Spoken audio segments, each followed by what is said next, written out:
Dajjal ini manusia biasa. Dia manusia biasa seperti kita. Dajjal bukan Fomeo, tapi dia manusia. Dia lahir 100 tahun sebelum Nabi Musa diutus. Dia termasuk al-mumtazirin yang Allah tangguhkan.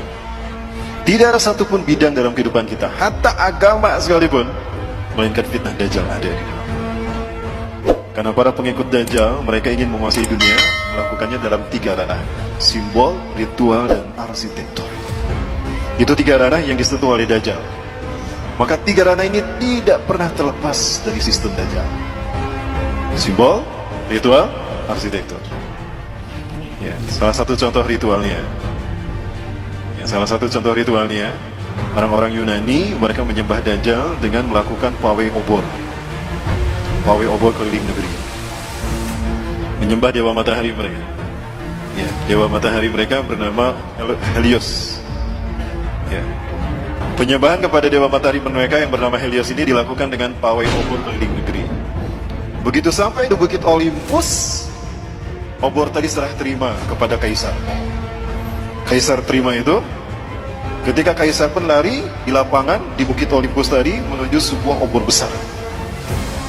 Dinyalakan obor raksasa tadi. Maka selama obor raksasa menyala, mereka melakukan atraksi di lapangan tadi. Berbagai macam atraksi. Itulah ritual yang dilakukan di Bukit Olympus, mengagungkan dewa matahari mereka yang dimasukkan ini. Ritual itu kemudian dinamakan Olimpiade. Sampai sekarang hilang tidak ritualnya? Inilah ritual pengagungan iblis dan Dajjal. Itu tingkat dunia. Tingkat benua ada tidak? Ada. Apa namanya? Games. Tingkat nasional? Nah, itu ritualnya. Kita tidak sadar. Dalam bidang arsitektur, banyak dalam berbagai bidang, dalam berbagai bangunan, apalagi bangunan ibadah. Tidak terkecuali masjid. Ada simbol Dajjalnya. Kami di Jawa Barat sedang menghadapi. Karena demikian, karena banyak masjid yang bersimbolkan Dajjal. Segitiga adalah sebuah simbol yang kemudian digunakan digunakan oleh agama-agama yang lahir dari filosofi agama Arab sebagai simbol Tuhan. Jadi agama-agama yang lahir dari filosofi akal budi manusia menjadikan segitiga sebagai simbol Tuhan. Makanya di dalam agama Hindu ada Trimurti, betul? Di dalam agama Buddha ada Tridharma, kitab sucinya Tripitaka. Di dalam agama Kristen ada Trinitas. Nah, segitiga inilah yang kemudian digunakan Firaun untuk menunjukkan eksistensinya sebagai Tuhan. Kita tahu Firaun mengaku Tuhan. Wa ana rabbukumul a'la. Itu kata Firaun di hadapan Nabi Musa dan Harun. Maka dia bangun sebuah bangunan yang dilihat dari 4 arah mata angin, 4 penjuru mata angin itu sama, segitiga. Piramida.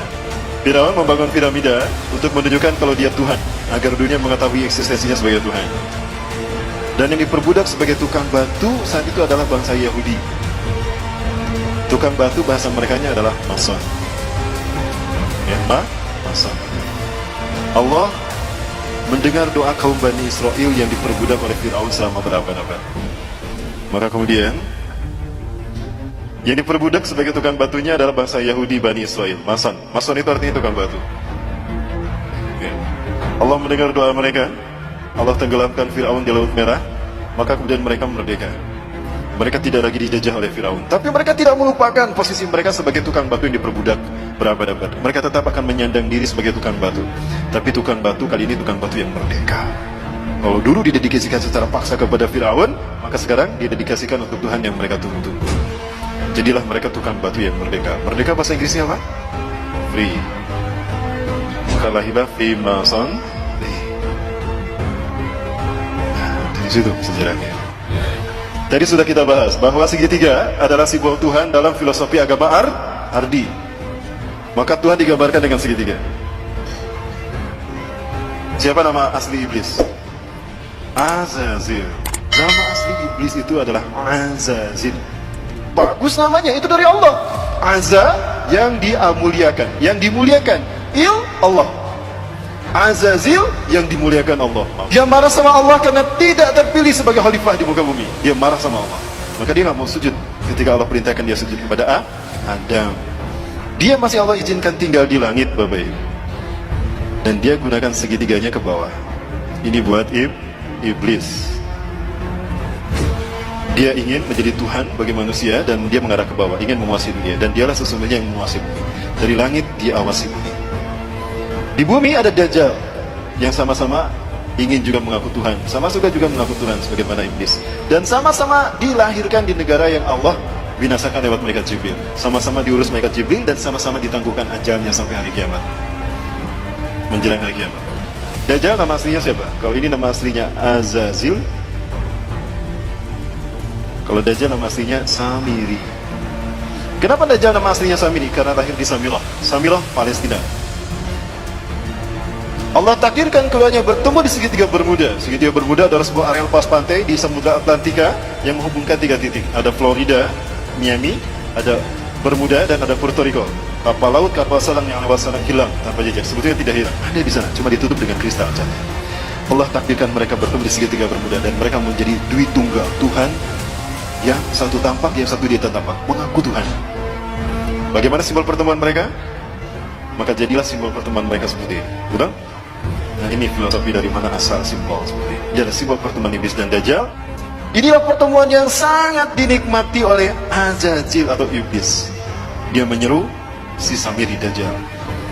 Iblis biasa menyebut nama seseorang itu dari suku kata pertama. Samiri dipanggil Sam. Apa kata iblis? Hari ini adalah hari yang aku tunggu-tunggu sejak aku diturunkan dari surga ke dunia, di mana aku dipertemukan dengan saudara kembarku.